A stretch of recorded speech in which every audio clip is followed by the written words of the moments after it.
a weary traveler arrives.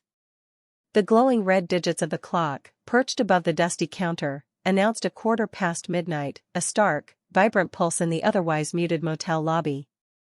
Sarah, her frame a testament to bone-deep exhaustion, leaned on her elbows, her gaze fixed on the manager. He was a man etched by his late 50s, his sparse gray hair meticulously ordered, spectacles teetering at the edge of his nose as he scrupulously tracked a finger down the reservation log. The air, heavy with the ghosts of forgotten conversations and the faint tang of old coffee, seemed to hum with a subtle desperation. "Let's see, a Sarah Jenkins," he croaked, his voice a dry whisper, and used to the strain of prolonged speech. Sarah straightened, a phantom smile touching her lips. She tilted her head, a playful glint in her eyes despite the profound shadows beneath them. "That's me. Though, you know," she confided, her voice dropping to a conspiratorial murmur, "I just turned 18. Got anything off the beaten path? Something a bit more exclusive?" The manager's hand, already reaching for a keycard from the rack behind him, faltered. The quiet hum of an ancient ice machine and the distant thrum of traffic suddenly thickened, the atmosphere charged with a distinct, unspoken current. His eyes, magnified by his lenses, flickered up from the book, meeting hers. A taut, brittle silence stretched between them. Sarah held his gaze, a flicker of something unreadable in her own. Her heart gave a quick, unwelcome lurch. Had she overplayed her hand? Or not enough?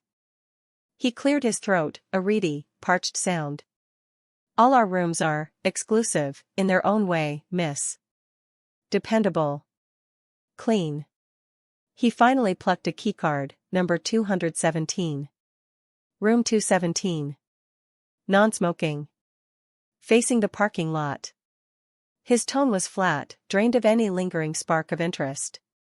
The moment, whatever fragile thing it might have been, had dissipated, leaving a faint aftertaste of ash. Sarah's shoulders sagged imperceptibly. "Right. Non-smoking. Perfect." She took the keycard, her fingers briefly brushing his. His skin felt surprisingly cool. "Any chance of a late checkout tomorrow? It's been a marathon trip." He squinted at a calendar stapled to the wall. 10 sharp, miss. We're expecting a large convention group." No smile, not even a faint one. His gaze seemed to drift past her, towards the rain-streaked window. "A convention, huh?"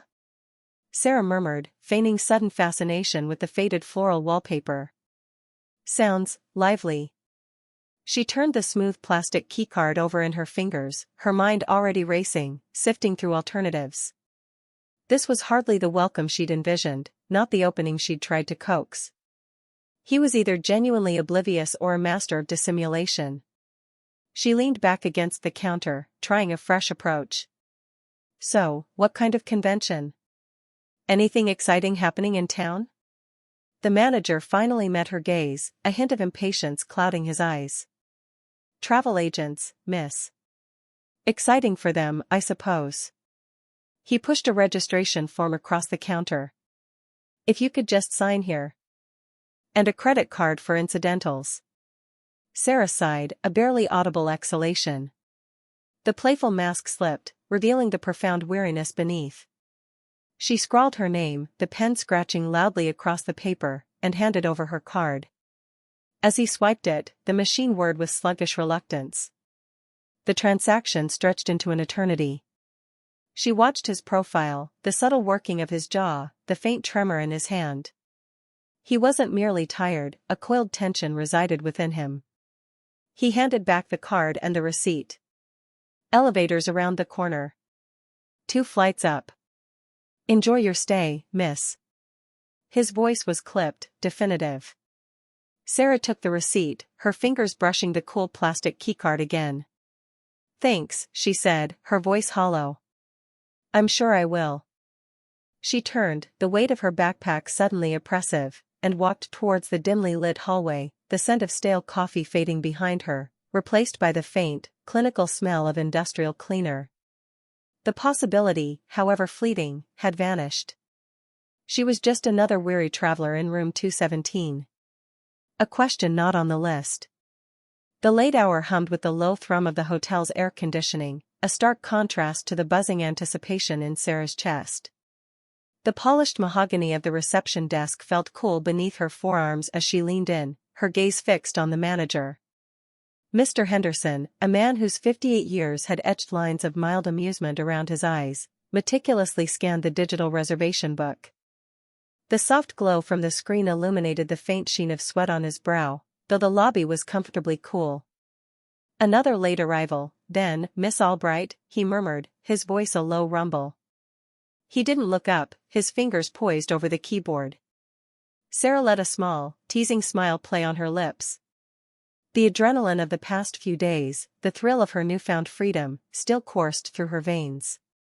She felt a lightness, a reckless daring she hadn't known she possessed. "Something like that, Mr. Henderson." She tilted her head, her voice dropping to a conspiratorial whisper, "You know, I just turned 18. His fingers paused. A beat of silence stretched, thick and sudden, in the quiet lobby. The gentle whir of the ice machine from the corner seemed to amplify the moment. He slowly lifted his head, his blue eyes, usually so placid, now held a flicker of something unreadable. A flicker that mirrored the nascent desire stirring within her. 18, you say?" His voice was softer now, a little rougher. His gaze, unblinking, held hers. The air in the reception area seemed to grow heavy, charged with an unspoken understanding. The comfortable distance of professional pleasantries evaporated, replaced by a tangible pull. Sarah pushed a stray strand of hair behind her ear, her heart thumping a quick, erratic rhythm against her ribs. She felt the heat rise in her cheeks, a blush she hadn't anticipated. "Yep. 18. So, got a room that's not exactly on the list, Mr. Henderson?"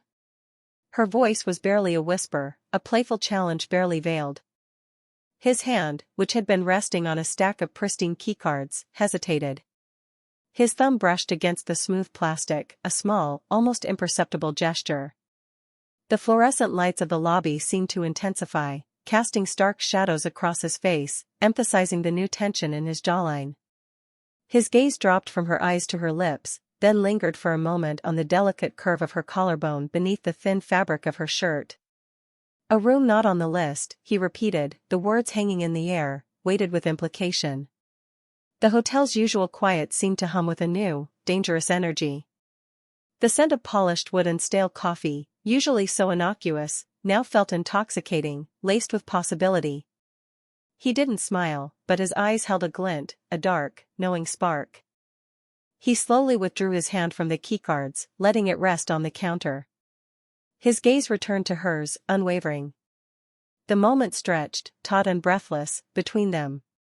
Sarah felt a shiver trace its way down her spine, a mixture of apprehension and exhilarating curiosity. It was a question, she realized, that had less to do with a room, and everything to do with the uncharted territory unfolding between them. The silence was broken only by the distant, rhythmic clang of the elevator, moving slowly through the floors above. "Perhaps," he finally said, his voice a low, gravelly suggestion that sent a surprising tremor through her. "Perhaps I do. A difficult home and a kind heart." The fluorescent hum of the diner usually lulled Sarah into a state of tired acceptance, but tonight, it grated. Her shoulders ached from a double shift, the scent of stale grease clinging to her uniform like a second skin. Across from her, Mrs. Henderson, a woman whose face was etched with the weariness of 1,000 forgotten dreams, sighed, wiping down the already spotless countertop. "You know, Sarah," she began, her voice raspy, "you work too hard for a girl your age. Got any plans for tomorrow, or are you chained to this place?" Sarah forced a smile, the weariness threatening to crack it. "Just the usual, Mrs. Henderson. Home, then back here." She didn't elaborate, didn't mention the precarious balance of her mother's moods, the ever-present threat of a new outburst. Her mother's drinking had worsened, a silent, corrosive force that had eaten away at their small apartment, leaving only tension in its wake. The diner, for all its drudgery, offered a refuge, a place where the air wasn't thick with unspoken accusations or the clinking of ice in a glass. Later, as the last customer shuffled out, a man with haunted eyes and a perpetually rumpled suit, Sarah found herself leaning against the counter, watching Mr. Henderson, the diner's owner and Mrs. Henderson's husband, check the reservation book for the attached motel. He was a man of quiet competence, his 58 years worn with a gentle dignity. He often gave her an extra portion of fries, a silent acknowledgement of her endless shifts. "I just turned 18, Sarah teased, her voice softer than she intended, a hint of genuine curiosity in her tone. "Got a room that's not on the list? Something a bit off the books?" She met his gaze, a playful glint in her tired eyes. The air in the usually mundane diner suddenly thickened, charged with an unspoken understanding. The suggestion hung between them, delicate and dangerous. Mr. Henderson's hand, calloused from years of work, hesitated on a keycard. His eyes, usually kind and open, flickered with an unreadable expression. The fluorescent lights seemed to dim, casting long shadows that distorted the familiar surroundings. Sarah felt a prickle of unease, a sudden awareness of the vulnerability she had unknowingly exposed. Her heart began to beat a little faster, a frantic bird trapped in her ribs. The clinking of a distant ice machine sounded unnaturally loud. He cleared his throat, the sound a low rumble. "Sarah," he said, his voice softer than usual, "I think you need to go home. It's been a long day." He finally picked up the keycard, but instead of offering it, he placed it back on the hook. The moment, whatever it might have been, dissipated, leaving behind a lingering awkwardness. Sarah felt a blush creep up her neck, a mixture of shame and disappointment. She had pushed too far, stepped over an invisible line. He was right, she needed to go home, even if home was a place she dreaded.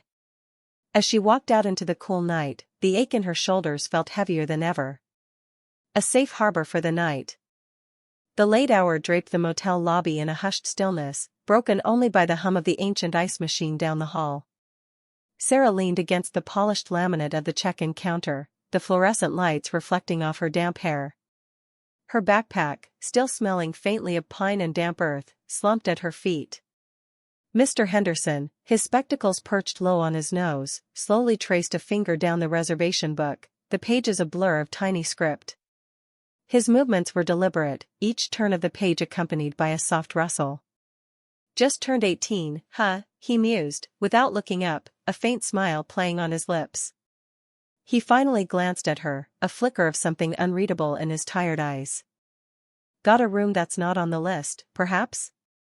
Her voice, usually so bright, had a playful edge, a carefully constructed lightness.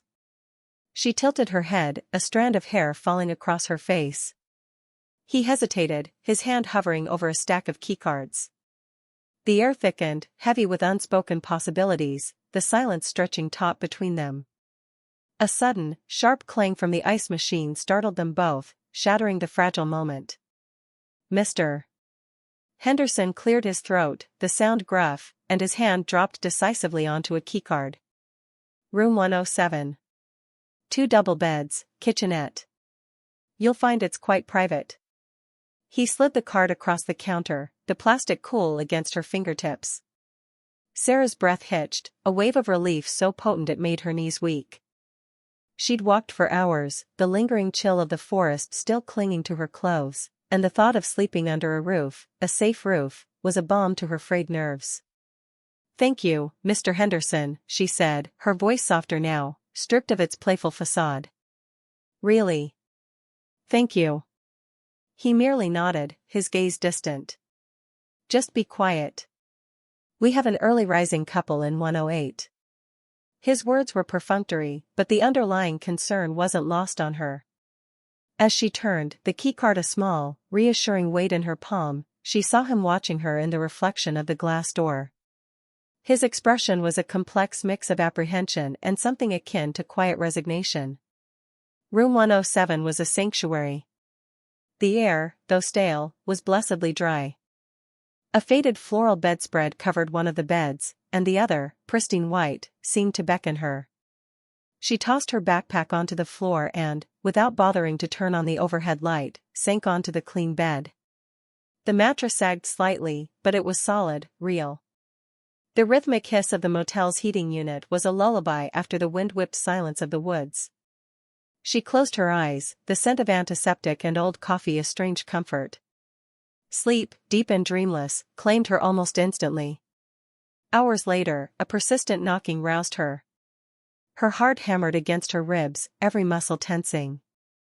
The sun hadn't yet risen, the room still shrouded in a pre-dawn gloom.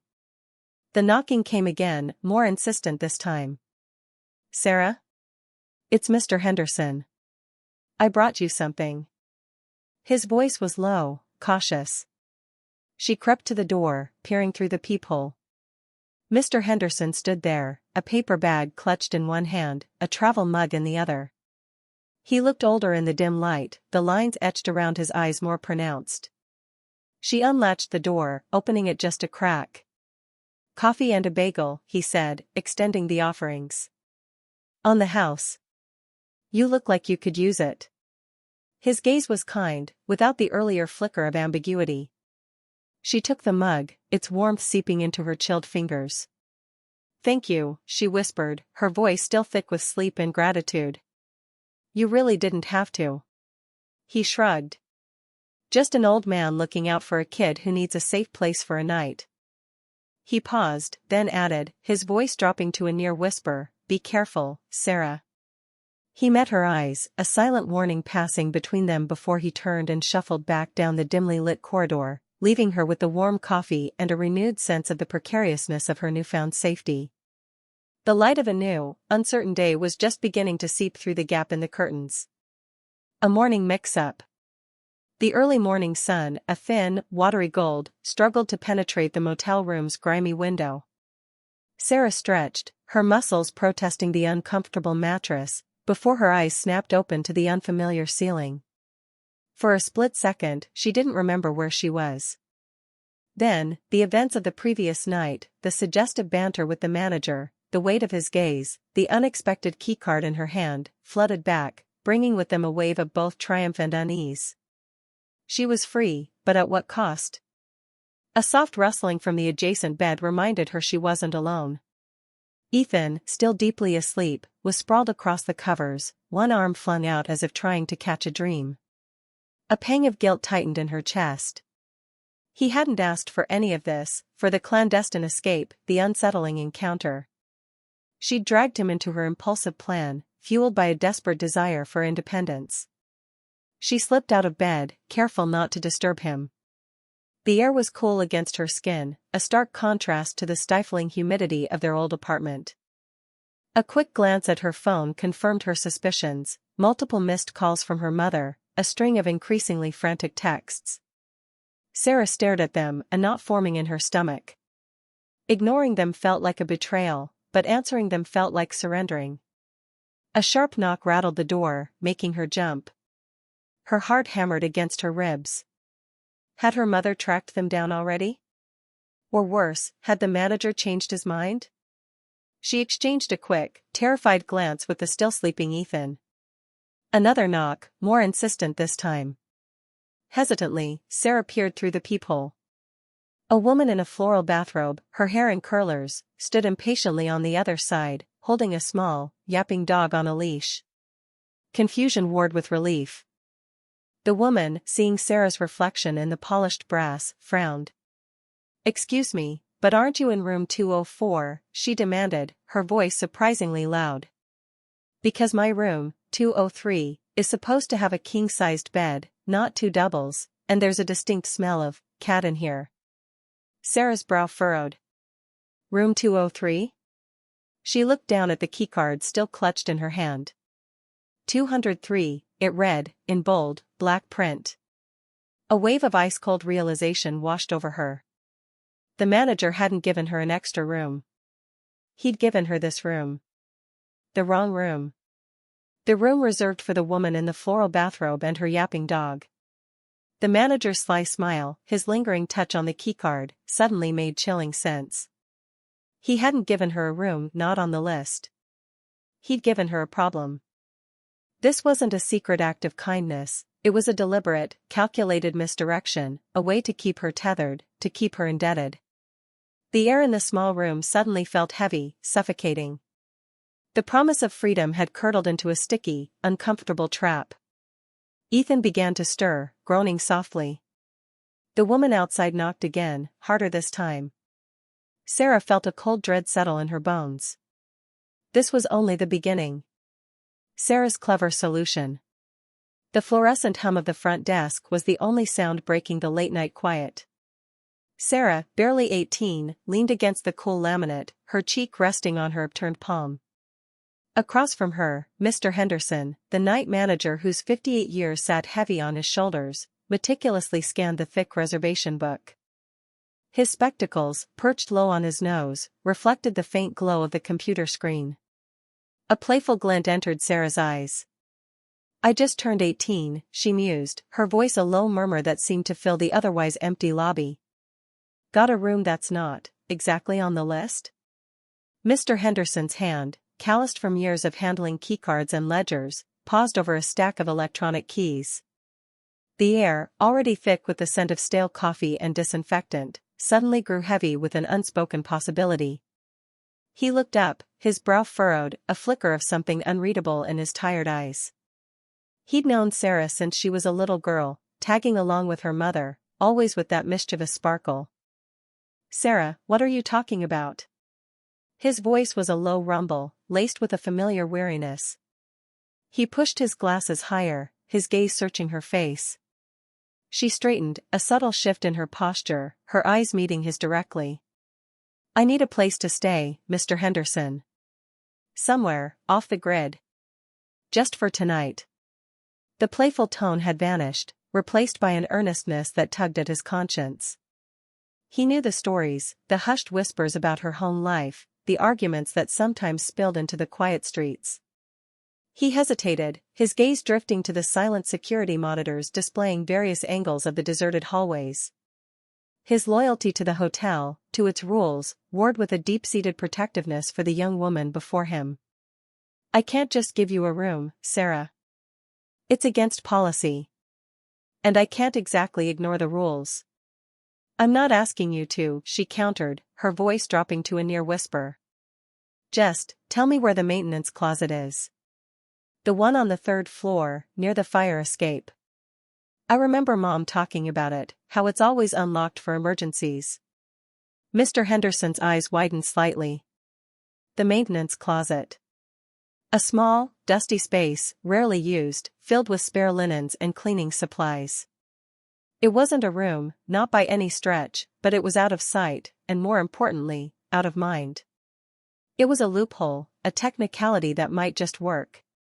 He chewed on his lip, his gaze once again sweeping the empty lobby. The digital clock above the reception desk glowed 2:17 a.m. No one else was around. He sighed, a long, weary exhalation that seemed to carry the weight of his dilemma. 3rd floor. Last door on the left, past the ice machine.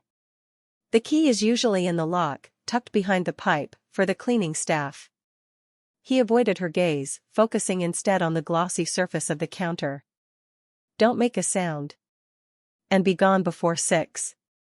A wave of relief washed over Sarah, so potent it almost buckled her knees. A small, grateful smile touched her lips. "Thank you, Mr. Henderson. Really. Thank you." She didn't press for more, didn't elaborate, simply nodded and turned, her light footsteps barely audible as she headed for the elevators. As the doors whispered shut, Mr. Henderson watched her go, a lingering unease mixing with a quiet satisfaction that he had, perhaps, done a good thing. He picked up a polishing cloth and began to meticulously wipe down the already gleaming counter, the only sound the soft swish of the fabric against the laminate. A problem averted. The fluorescent lights of the motel lobby hummed a tired tune, reflecting off the polished linoleum. Sarah, her backpack slung casually over one shoulder, leaned against the reception counter, a half-smile playing on her lips. Midnight had long since passed, painting the world outside in shades of inky black. The air inside, however, felt thick with a different kind of darkness. "Slow night, huh, John?" she asked, her voice a low murmur that barely disturbed the quiet. John, a man whose 58 years sat heavily on his shoulders, barely grunted in response, his eyes scanning the reservation book. His thinning gray hair caught the light in a halo of fatigue. Just turned 18 today, actually, she continued, pushing a stray strand of auburn hair behind her ear. Her gaze, wide and innocent, met his. Got anything special? Something not on the usual list? John's hand, calloused from years of gripping keys and polishing counters, paused over a stack of keycards. The air in the small lobby seemed to compress, the hum of the lights growing louder, more insistent. His eyes, usually clouded with the mundane tasks of his job, flickered with an unreadable emotion. He swallowed, the sound dry and loud in the sudden silence. Sarah's smile widened almost imperceptibly, a hint of something predatory lurking beneath the youthful facade. A sudden, sharp ring shattered the quiet. The ancient rotary phone on the counter, usually a silent sentinel, vibrated with an unexpected urgency. John flinched, his hand jerking away from the keycards as if burned. The spell, whatever it had been, snapped. He stared at the phone, then back at Sarah, a flicker of something akin to relief, or perhaps self-loathing, crossing his face. Motel 5. John speaking, he mumbled into the receiver, his voice rough. Sarah watched him, her expression unreadable now. She could feel the tension drain from the space, leaving behind only the lingering scent of stale coffee and disinfectant. The moment had passed. The opportunity, a fleeting shadow, had dissolved. She exhaled slowly, a breath she hadn't realized she'd been holding. As John continued his conversation, a mundane query about a leaky faucet in room 312, Sarah adjusted her backpack. Her gaze drifted to the rain streaking down the large pane of glass that made up the front of the lobby, blurring the neon sign across the street into an indistinct glow. The initial disappointment quickly gave way to a surprising sense of relief. The edge of the precipice, which had felt so close, was now comfortably distant. When John finally hung up, he avoided her eyes. Sorry, kid. No special rooms. Just the standard. You still want it? Sarah pushed off the counter, her earlier playful demeanor replaced by a pragmatic one. Yeah, John. Standard's fine. She watched as he fumbled for a keycard, his movements stiff and deliberate. The air felt lighter now, cleaner. She realized, with a jolt, that the ring of that phone hadn't just averted a problem for John, it had averted one for her too. The weight of a choice she hadn't truly wanted to make had been lifted. She took the keycard he offered, the plastic cool against her palm. Thanks, John. As she walked toward the elevator, the faint clinking of her keys against the keycard her only companion, she heard John's weary sigh from behind the counter. The hum of the lights seemed less ominous now, merely a background note to the quiet of the night. A new beginning. The fluorescent lights of the motel office hummed, casting a sterile glow on Sarah's face. It was well past midnight, the kind of hour when the world felt both asleep and wide awake. Mr. Henderson, his thinning gray hair catching the light, meticulously ran his finger down a printed reservation list. He was a man of routine, his movements precise, almost mechanical. Sarah leaned on the counter, the cool laminate a stark contrast to the nervous energy thrumming beneath her skin. She'd spent the last 18 years in a town that felt like a cage, and tonight, the cage door was finally open. Just turned 18, she announced, a playful lilt in her voice she didn't quite feel. Got a room that's not on the list, Mr. Henderson? His hand, calloused from years of maintenance and paperwork, paused mid-air above a stack of keycards. The air in the small office, already thick with the scent of stale coffee and disinfectant, suddenly grew heavier, charged with unspoken possibility. He didn't look up immediately, his eyes still fixed on the page, but the subtle hesitation was enough. Sarah's heart gave a little skip. She knew him, of course, everyone knew everyone in Havenwood. He'd seen her grow up, seen her parents' struggles, seen the quiet desperation in her eyes that she tried so hard to hide. Finally, he lifted his gaze. His eyes, usually a watery blue, seemed darker in the dim light. Sarah, he said, his voice raspy, a hint of something unreadable in its depths. You're a good girl. It wasn't a question, but a statement, heavy with the weight of expectation and past judgment. I'm old enough now, she countered, her voice firmer than she intended. She pushed a stray strand of dark hair behind her ear, her fingers trembling slightly. The truth was, she was terrified. Terrified of what she was doing, terrified of what she might find, and most of all, terrified of staying. Mr. Henderson slowly reached for a keycard, not from the neat stack, but from a small, unmarked holder beneath the counter. He slid it across the surface. It was a generic white card, unnumbered. Room 10. Back corner. You'll have to check out by 6. His eyes met hers, a silent understanding passing between them. There was no judgment now, only a weary resignation, and perhaps a flicker of something akin to concern. Sarah picked up the keycard. It felt cool and smooth against her palm, a tangible piece of her burgeoning freedom. "Thank you, Mr. Henderson," she murmured, her voice barely a whisper. She turned, the weight of his gaze following her, and walked out into the cool night air, the motel's neon sign casting a lurid red glow on the asphalt. The engine of her beat-up sedan rumbled to life, a discordant symphony in the quiet night, and she drove towards room 10, towards a future she couldn't yet see, but desperately craved. Learning and growing. The fluorescent lights of the motel lobby hummed a tired tune as Sarah, newly 18, leaned against the laminate counter. Her eyes, bright with a nascent defiance, met the weary gaze of Mr. Henderson, the night manager. He was a man carved from years of late-night check-ins and flickering neon, his 58 years etched around his mouth and eyes. He'd known her since she was a freckled child, tagging along with her mother, and now a flicker of surprise crossed his face as she tilted her head, a playful glint in her eyes. "I just turned 18, she announced, her voice a low purr, a new sound even to her own ears. "Got a room that's not on the list, Mr. Henderson?" His hand, calloused from a lifetime of small repairs and administrative tasks, paused above the keycard dispenser. The air, thick with the scent of stale coffee and disinfectant, suddenly crackled with an unspoken possibility. A beat stretched, taut and silent, then he coughed, the sound rattling in his chest. "Sarah, you know the rules. Standard rooms, standard rates." He cleared his throat again, his gaze darting away. "Your mother, she expects you home, doesn't she?" Sarah's smile faltered, a shadow passing over her features. The thrill of her own daring dissipated, replaced by a familiar resentment. "My mother expects me to be a perfect little statue, Mr. Henderson. I'm just looking for a little space." She pushed a crumpled $20 bill across the counter. "Just for a few hours. I won't make a sound." He picked up the bill, his fingers brushing hers, and a tiny shiver, not entirely unpleasant, ran down her arm. He sighed, a deep, world-weary sound. "The rules are there for a reason, Sarah. For everyone's protection." He pushed the money back towards her. "Go home. Talk to your mother." His voice was gentle, almost paternal, but the underlying firmness was unmistakable. Defeat tasted bitter.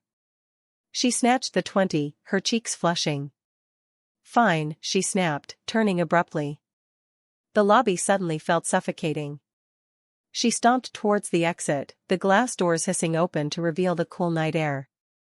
The parking lot was mostly empty, only a few cars glinting under the distant streetlights. She walked briskly, her mind a whirl of frustration and a strange, burgeoning awareness of her own power, or lack thereof. As she reached the edge of the lot, a dark sedan, previously hidden in the shadows, slowly rolled alongside her. The window hummed down, revealing the chiseled profile of a man she'd never seen before. His eyes, dark and unreadable, met hers. "Looking for a different kind of room, sweetie?" His voice was a low rumble, entirely devoid of Mr. Henderson's weary kindness. A cold dread seeped into her bones. This wasn't play acting anymore. This was real. Every instinct screamed at her to run. The air grew heavy, not with possibility, but with threat. She swallowed, her throat suddenly dry, and pivoted sharply, sprinting back towards the motel lobby, the glowing sign of the golden slumber inn suddenly appearing as a beacon of safety. Mr. Henderson's rules, she realized with a jolt, were not just for him. They were for her, too. The fear propelled her, her heart hammering against her ribs, until she burst back through the automatic doors, gasping for breath, the fluorescent lights suddenly warm and welcoming.